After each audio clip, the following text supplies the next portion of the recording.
माझे नाव संदीप आहे. ही गोष्ट तेव्हाची आहे जेव्हा मी कॉलेजला शिकत होतो.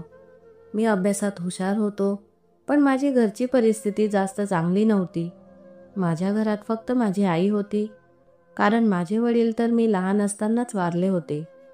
माझ्या आईने टेलरिंग काम करून मला वाढवले आणि माझे शिक्षणही पूर्ण केले. आमचा उदरनिर्वाह कसाबसा चालू होता. आता मी कॉलेजचे शिक्षण घेत होतो आणि नेहमी मला असे वाटत होते की आता मी आईला मदत करायला हवी. आईचे ओझे आता मी कमी करायला हवे. त्यामुळे मी एके दिवशी असे ठरवले की मी ट्युशन चालू करेल. त्यामुळे ही गोष्ट मी माझ्या शिक्षकांना सांगितली. त्यांना माझी ही कल्पना खूप आवडली आणि त्यासाठी त्यांनी मला भरपूर मदत देखील केली. आणि आता मी ट्युशन घेण्याचे काम सुरू केले होते.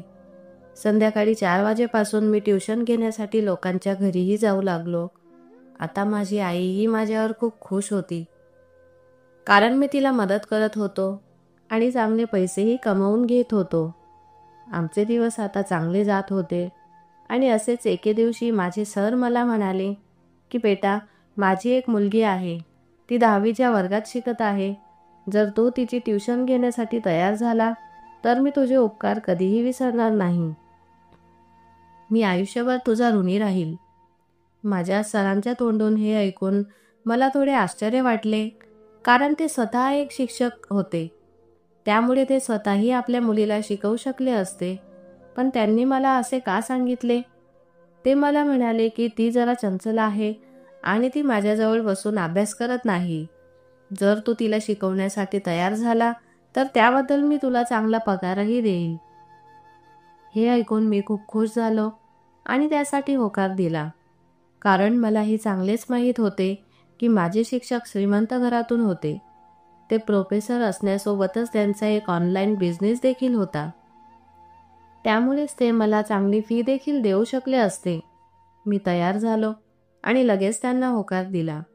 मी त्यांना म्हणालो की ठीक आहे, मी 2-3 दिवसात तुमच्याकडे टीनाला शिकवण्यासाठी घरी येतो. पण त्यावेळी सर लगेच मला म्हणाले की नाही, तू आजपासूनच ट्युशन सुरू कर. जेव्हा माझी सुट्टी झाली तेव्हा मी सरांसोबतच त्यांच्या घरी गेलो. त्यांनी मला लिव्हिंग रूममध्ये बसवले आणि म्हणाले की मी लगेच माझ्या मुलीला बोलावतो. 5 मिनिटांनंतर त्यांची मुलगी टीना बाहेर आली.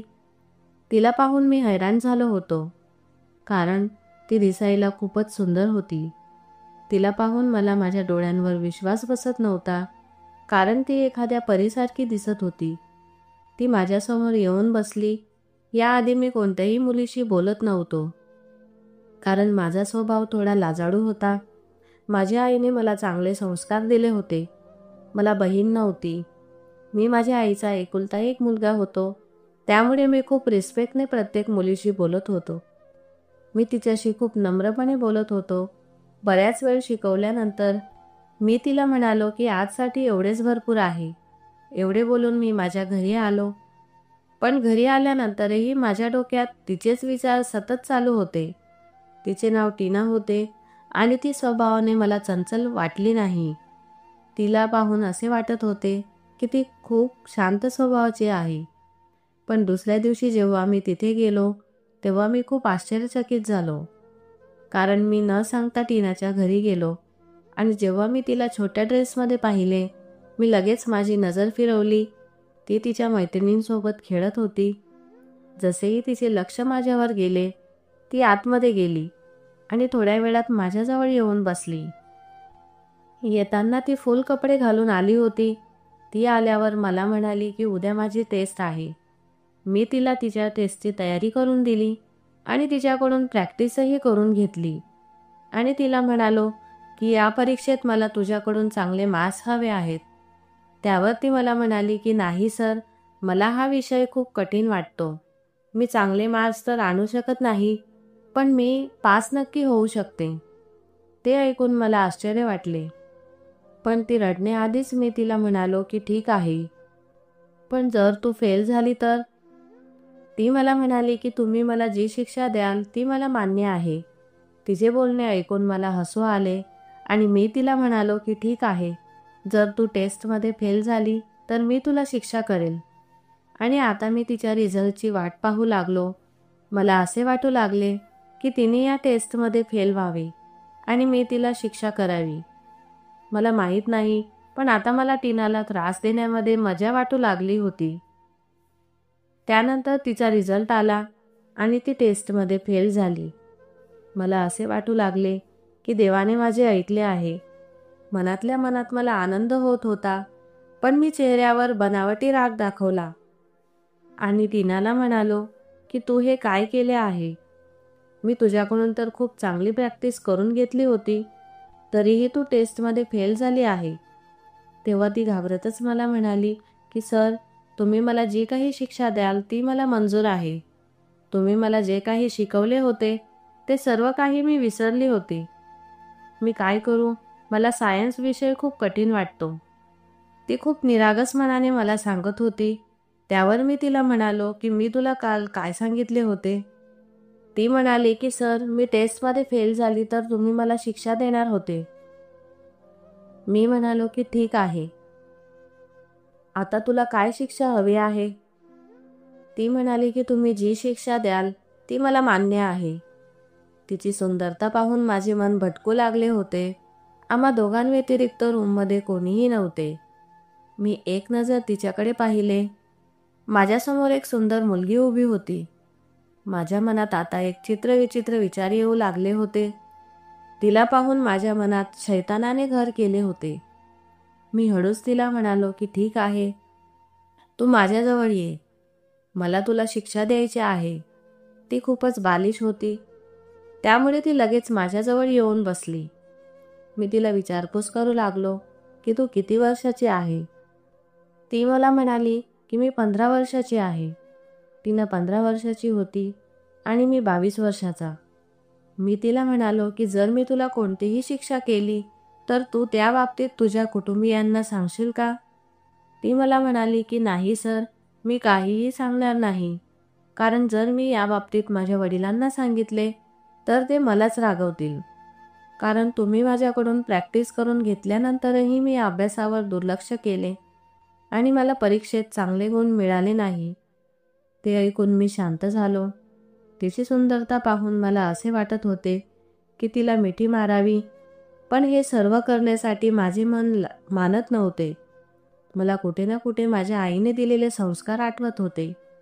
त्यामुळे मी विचार करून तिला सांगितले की नाही, मी आता तुला काहीही शिक्षा करणार नाही, पण यानंतर तू मन लावून अभ्यास कर.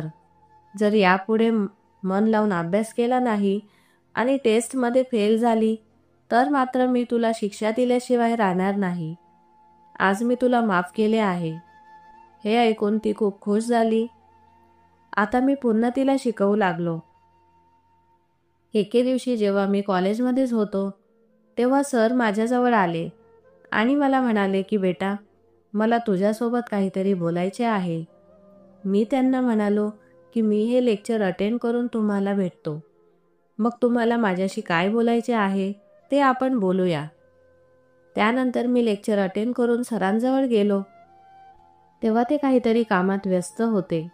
थोड्या वेळात त्यांनी मला आत बोलावले आणि म्हणाले की बेटा, मला तुझ्याशी टीनाच्या बाबतीत काहीतरी बोलायचे आहे. हे ऐकून मी आश्चर्यचकित झालो आणि मी विचारातही पडलो की सरांना माझ्यासोबत टीनाच्या बाबतीत काय बोलायचे आहे. त्यानंतर सर मला अचानक म्हणाले की बेटा, माझी अशी इच्छा आहे की टीना तुझ्यासोबत तुझ्या घरी जावी. हे ऐकून माझ्या पायाखालची जमीनच सरकली. मी विचार करू लागलो की ते असा विचार का करत आहेत. सर मला म्हणाले की बेटा, मला तुझ्यावर पूर्ण विश्वास आहे. तू एक चांगला आणि सुसंस्कारी मुलगा आहे. म्हणून माझी अशी इच्छा आहे की माझी मुलगी तुझ्या जवळच राहावी. कारण मला काही ना काही कामानिमित्ताने नेहमीच बाहेर जावे लागते आणि इथे माझे कोणीही नातेवाईक नाहीत ज्यांच्याजवळ मी टीनाला सोडून जाऊ शकतो. आणि आता तिची परीक्षाही सुरू होणार आहे. मी असा विचार केला की तू तिची ट्युशन घेतो, त्यामुळे मी तिला तुझ्याजवळच सोडून जातो. तुझ्या घरी तुझी आई देखील आहे, त्यामुळे त्याही टीनावर लक्ष देतील. मी विचारात पडलो, पण मी काही विचार न करता सरांना होकार दिला आणि म्हणालो की काहीही हरकत नाही. मी तिची ट्युशन माझ्याच घरीच घेईन. मी त्यांना होकार तर दिला, पण आतून मला खूप भीती वाटत होती. कारण असे कसे होऊ शकते की ती माझ्या घरातच राहून मी तिच्यापासून दूर राहावे? एवढी सुंदर मुलगी माझ्या घरात राहणार होती. त्यानंतर मी आईचा विचार केला की आई तर घरातच आहे, मी तिला आईजवळच झोपायला सांगेल. हा विचार करूनच मी त्यांना होकार दिला आणि त्यानंतर ते मला घेऊन त्यांच्या घरी गेले. सरांनी कदाचित टीनाला आधीच तयारी करायला सांगितले होते, म्हणून ती आधीच तयारी करून बसली होती. तिने आपली बॅग सोबत घेतली होती, पण ती नाराज दिसत होती. सर तिला समजावून सांगत होते की मी गेल्यानंतर तू सरांना त्रास देऊ नको. ते तुला शिकवतील आणि त्यांची आईसुद्धा तुझी काळजी घेईल. तू चंचल स्वभावाची आहे, त्यामुळे तू त्यांना त्रास देऊ नको. ते जे सांगतील ते ऐक आणि मन लावून अभ्यास कर. त्यावर तिने होकार दिला आणि म्हणाली की मी त्यांना त्रास देणार नाही. आणि अशा प्रकारे मी तिला मोटरसायकलवर बसवून माझ्या घरी घेऊन आलो. ती मोटरसायकलवर माझ्यासोबत खूप आरामात बसली होती. तिने तिचा एक हात माझ्या खांद्यावर ठेवला तेव्हा मला थोडे विचित्र वाटले. माझ्या छातीत धडधड वाढली होती. मी जेवढा तिच्यापासून लांब राहण्याचा प्रयत्न करत होतो तेवढीच ती माझ्याजवळ येत होती आणि माझे मनही सारखे तिच्याकडे वळत होते. पण तरीही मी स्वतःवर नियंत्रण ठेवले आणि तिला माझ्या घरी घेऊन गेलो. आईने जेव्हा तिला माझ्यासोबत पाहिले तेव्हा आईही हैराण झाली. मी आईला सगळं काही सांगितले.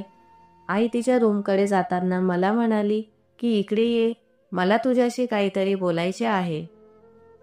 मी आईच्या रूममध्ये गेलो तेव्हा आई मला म्हणू लागली की बेटा, हे तू काय केलं आहेस? तुला माहीत होतं ना की तुझ्या चुलत भावाचं लग्न आहे. मला त्या लग्नात जायचे आहे व ते लग्न दुसऱ्या शहरात आहे. मी 3-4 दिवसानंतर येईल आणि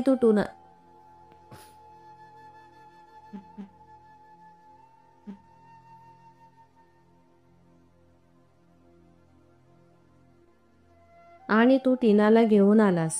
आता ती एकटी कशी राहील? आईचे बोलणे मला आठवले की आईला तर लग्नाला जायचे आहे. हे तर मी विसरूनच गेलो. मला काही सुचत नव्हते की आता काय करावे. मी आईला सांगितले की तू यातूनच काहीतरी उपाय सांग. आपण असेही करू शकत नाही की टीनाला तिच्या घरी परत सोडून देऊ, कारण तिचे वडील निघून गेले आहेत आणि जर मी त्यांना नकार दिला तर त्यांना वाईट वाटेल. आपण असं करूया की तू लग्नाला जा, मी टीनाला सांभाळेल. ती खूप चांगली मुलगी आहे.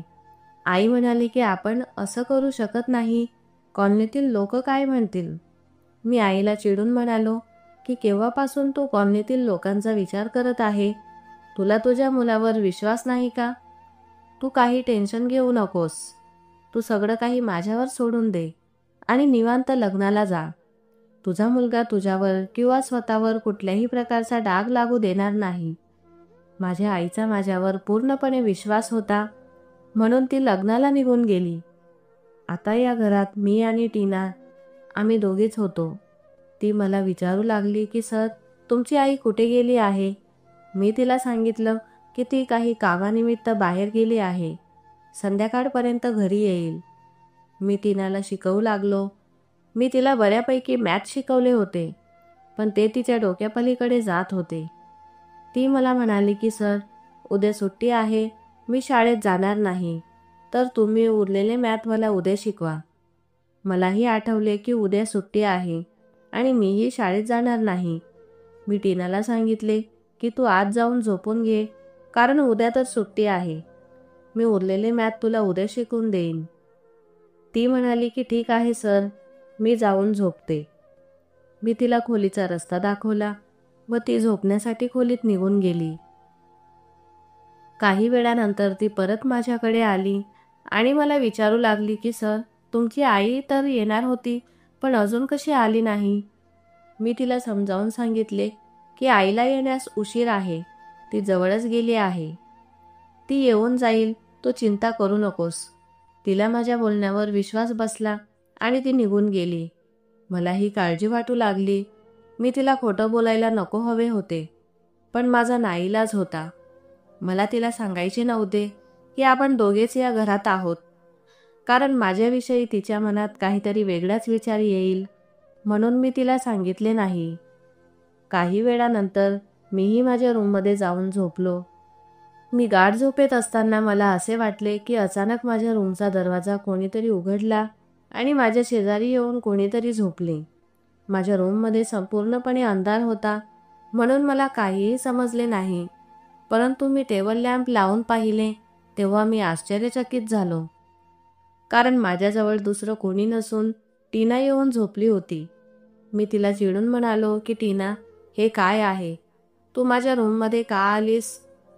ती मला म्हणाली की सर चिडू नका, मला एकटे आणि अंधारात झोपण्याची सवय नाही. मी नेहमी वडिलांच्या रूममध्ये झोपते. मी माझा बेड वडिलांच्या रूममध्ये लावला आहे व माझ्या माहितीप्रमाणे आपल्या दोघांशिवाय या घरात कोणीही नाही. मी काय करू? मला एकट्यात झोप लागत नाही म्हणून मी तुमच्या जवळ येऊन झोपून गेली. तिचे बोलणे ऐकून मला काही कळत नव्हते की तिला कसं सांगावं की तू तुझ्या खोलीत जाऊन झोप. ही कोणती मुलगी आहे जी माझ्यापासून अजिबात लाजत नाही? मी तिला सांगितलं की टीना, तू इतकी लहानही नाही की तुला काहीही समजत नाही. आपण दोघे एका खोलीत झोपू शकत नाही. हे तुला कळत कसं नाही? ती म्हणू लागली की मला कळतं, पण मी काय करू? माझा नाईलाज आहे. मी कधीच एकटी झोपली नाही. मी कधीपासून झोपण्याचा प्रयत्न करत होती, पण माझा जीव घाबरत होता. मी मनावर दगड ठेवून तुमच्या खोलीत येऊन तुमच्या पायाशेजारी शांतपणे झोपून राहील, पण एकटी त्या खोलीत झोपणार नाही. हा विचार करून मी तुमच्या खोलीत आली. असे बोलून तिने रडण्यास सुरुवात केली. तिचा रडण्याचा आवाज मला सहन होत नव्हता म्हणून मी तिला सांगितले की तू शांत हो, मी याच्यावर काहीतरी पर्याय काढतो. पण मला काहीच पर्याय दिसत नव्हता म्हणून मी तिला सांगितले की मी तुला बेडच्या साईडला जागा करून दिली आहे. आता तू इथे झोपून घे. आणि मी बेडवर झोपून घेतो. ती मला म्हणाली की मला खाली झोप लागत नाही, मला बेडवरच झोप लागते. मी नाईलाजाने तिला म्हणालो की तू एक काम कर, तू बेडवर झोप आणि मी खाली झोपतो. मी मनातल्या मनात स्वतःवर रागवत होतो आणि म्हणत होतो की मी असे का केले. मला माहीत होतं की आई बाहेर जाणार आहे, तरी देखील मी हिला आपल्या घरी का घेऊन आलो. ही माझी सगळ्यात मोठी चूक झाली. ती मस्त आरामाने बेडवर झोपली आहे आणि मला खाली झोप लागत नव्हती. मी तिच्या झोपण्याच्या पद्धतीने डिस्टर्ब झालो होतो, कारण तिने नाईट सूट घातला होता आणि वरून पांघरूणही घेतलं नव्हतं. परत परत माझी नजर तिच्यावर जात होती. माझ्या मनावरील ताबा सुटत होता. मी कसे तरी करून माझ्या मनावर ताबा केला, परंतु मी विचार करून घेतला होता की मला पुढे काय करायचे आहे. दुसऱ्या दिवशी मला खूप राग आला. ती लवकर उठली होती. तिने लाईटचे बटन ऑन केले. मी तिला रागातच म्हणालो की ही काय हरकत आहे. मी ठरवलं होतं की मी आता तिच्यावर प्रत्येक गोष्टीवर रागवेन, जेणेकरून तिला कळेल की तिने काय केले आहे. मी कसे तरी तिला शिकवण्यास सुरुवात केली. मी तिला एक टॉपिक परत परत रिपीट करून पाठांतर करायला लावत होतो. मी तिला खूप रागवले आणि जेव्हा तिला पाठांतर होत नव्हते तेव्हा मी तिला एक चापटही मारली. ती आपला गाल पकडून आश्चर्यचकित होऊन माझ्याकडे पाहू लागली. मी तिला चापट जाणून बुजून मारली होती, कारण परत रात्री ती माझ्याजवळ यायला नको. कारण माझ्यावरील ताबा सुटला तर आणि मी काही चुकीचा पाऊल उचलला तर. म्हणून मी तिला रागवत होतो. तिलाही कळाले होते म्हणून ती मला म्हणाली की आता मी तुम्हाला त्रास देणार नाही, मी माझ्या घरी निघून जाते. परंतु माझाही नाईलाज होता म्हणून मी तिला घरी जाऊ दिले नाही. जवळजवळ 3 दिवस असेच निघून गेले. मलाही खूप वाईट वाटत होते. मी टीनाला तिच्या घरी सोडून आलो. तिने तिच्या वडिलांना संपूर्ण हकीकत सांगितली, पण सर मला एकही शब्द बोलले नाही. ते मला म्हणाले की मला माफ करा. मला माहीत आहे की माझी मुलगी चंचल आहे. मी सरांना सांगितले की काहीही हरकत नाही. सर, मला माहीत आहे की ती अजून नादान आहे, म्हणून मी तिला समजावले. सर मला म्हणाले की ठीक आहे, यापुढे तू तिला शिकवू नको, कारण तिला शिकवण्यासाठी मी एका मुलीचा शोध घेत आहे, जेणेकरून ती तिला शिकवेन आणि ती तिला थोडंफार तरी घाबरेल. आता मी तिला शिकवत नव्हतो, तरी देखील माझा उदरनिर्वाह चालू होता. मी हळूहळू तिला विसरत होतो, परंतु मनातून तिचा विचार नाहीसा होत नव्हता.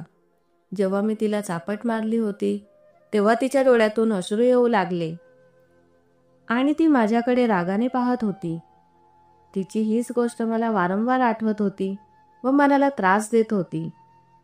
माझी अजिबात इच्छा नव्हती की माझ्यामुळे टीनाच्या डोळ्यात अश्रू येतील, पण मी काय करू?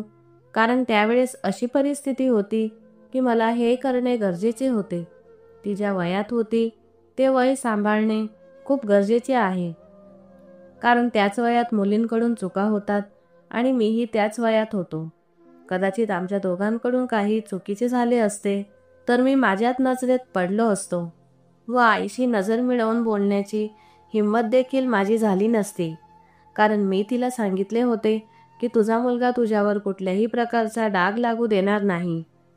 म्हणून मला तिला चापट मारणे गरजेचे वाटले. जवळजवळ 5 वर्ष निघून गेली. मला कळाले की टीना आता कॉलेजमध्ये आली आहे. ती माझ्यापेक्षा 5 वर्षांनी लहान होती. त्यावेळेस मीही MBAचा लास्ट इयरला होतो. माझी नजर कॉलेजच्या गेटवर पडली. गेटजवळ टीना उभी होती. मी तिची सुंदरता बघून आश्चर्यचकित झालो, कारण ती आता लहान आणि चंचल नव्हती.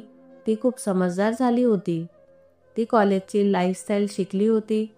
तिच्या आजूबाजूला मुलंही उभे होते. तिच्याशी गप्पा मारत होते. मी तिच्याकडे एक नजर पाहिले. कदाचित तिने मला ओळखले असेल, परंतु ती माझ्याकडे आली नाही. मी आश्चर्यचकित झालो. असाही काय राग असेल की ती माझ्याकडे आली नाही? काही दिवस असेच निघून गेले. मी तिला भेटण्यासाठी आतुर होऊ लागलो. माझ्या मनात अनेक प्रश्न निर्माण होऊ लागले. माझ्या मनातील तिच्याबद्दलचे प्रेम जागृत झाले. मी नेहमी टीनाला पाहत होतो. तिच्या आजूबाजूला 3-4 मुलं उभे राहायची आणि ती त्यांच्याशी गप्पा मारायची. हे सगळं पाहून मला अजूनच त्रास होऊ लागला. एके दिवशी मी स्वतःहून तिच्याकडे गेलो आणि तिला म्हणालो की तू मला ओळखलंस का? तिने मला काहीच उत्तर दिले नाही. मला खूप राग आला. मी तिचा हात पकडला आणि तिला साईडला घेऊन गेलो. ती मला म्हणाली की ही काय हरकत आहे? तेव्हा मी तिला सांगितले की जर तू मला अशीच इग्नोर करत असशील तर मी अशीच हरकत करेन. ती मला म्हणू लागली की मी तुम्हाला खूप त्रास दिला आहे. तिचे बोलणे ऐकून मी म्हणालो की मी तुला शिकवले म्हणजे तू माझ्याकडून त्या गोष्टीचा बदला घेत आहेस का? माझी तू खूप इज्जत करत होतीस आणि माझ्याशी आता अशा पद्धतीने बोलशील का?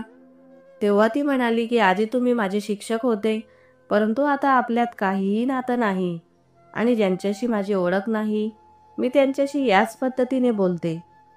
मी विचार करत होतो की तिच्याकडून माफी कशी मागावी. मग एके दिवशी मी तिच्याकडून माफी मागितली. मी तिला सांगितले की त्यावेळेस तुझ्यावर रागवणे खूप गरजेचे होते. जर मी तुझ्यावर रागवलो नसतो तर खूप मोठी चूक झाली असती. आपण दोघं त्या वयात होतो ज्या वयात मुलांकडून खूप मोठ्या चुका होतात. म्हणून मला नाईलाजाने तुझ्यावर रागवावे लागले आणि तुला चापटही मारावी लागली. ही काही छोटी गोष्ट नव्हती की एक वयात आलेला मुलगा आणि मुलगी एकटे एका रूममध्ये राहावे. म्हणून मी तुला चापट मारली, जेणेकरून तू रागावून दुसऱ्या रूममध्ये जाऊन झोपशील आणि माझ्याजवळ येणार नाही. मीही एक मुलगा आहे. माझ्याकडून जर काही चूक झाली असती तर मी स्वतःला कधीच माफ करू शकलो नसतो. हळूहळू मी तुझ्या प्रेमात पडलो होतो. मला तुझ्यावर प्रेम झाले होते. माझे बोलणे ऐकून ती एकही शब्द बोलली नव्हती, परंतु तिच्या डोळ्यातले हावभाव मला समजले होते की ती आतून आनंदित आहे. कदाचित तिचेही माझ्यावर प्रेम असेल असे मला वाटू लागले. काही वेळानंतर ती निघून गेली.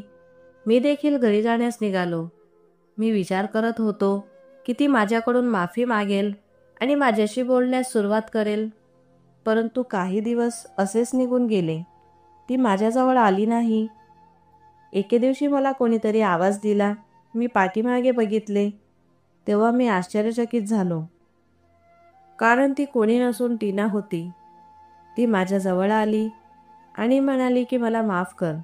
मला हे सगळं करण्याची अजिबात इच्छा नव्हती, पण आतापर्यंत माझ्याशी असं कोणीही वागलं नव्हतं ज्याप्रमाणे तू माझ्याशी वागला. तू मला शिकवले त्याबद्दल मी तुझा आभार मानते, परंतु मी खूप नाजूक होती. माझ्या वडिलांनी कधीच माझ्यावर रागवले नाही, परंतु त्या दिवशी तर तू मला चापट देखील मारली.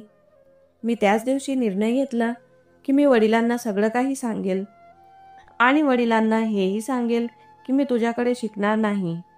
मी वडिलांना सांगितले की मला दुसरे कोणीही शिकवेल चालेल, पण मी या माणसाकडे परत शिकायला जाणार नाही. तिचे बोलणे ऐकून मी हसू लागलो आणि तिला माफही केले. दुसऱ्या दिवशी मी तिनाचा हात मागण्यासाठी आईला तिच्या वडिलांकडे पाठवले. सरांनाही आमच्या लग्नाबद्दल काहीच हरकत नव्हती. त्यांनी लगेच होकार दिला. 15 दिवसानंतर आमचे दोघांचे लग्न झाले. मी खोलीत गेलो. ती बेडवर बसली होती. ती मला पाहून लाजली. मी तिची सुंदरता पाहण्यात मग्न झालो. मी तिला म्हणालो की आता तुझ्याकडे पूर्णपणे अधिकार आहे की तू माझ्या बेडवर झोपू शकते. ती हसू लागली आणि म्हणाली की आता तुम्हीही खाली झोपू नका. आणि अशा प्रकारे आम्ही एका नवीन आयुष्याला सुरुवात केली. मित्रांनो, तुम्हाला कथेबद्दल काय म्हणायचे आहे ते कमेंट बॉक्समध्ये कळवा आणि आमची कथा आवडली असेल तर सबस्क्राईब आणि लाईक करायला विसरू नका. आपण पुन्हा भेटूया एका नवीन कथेसह. धन्यवाद.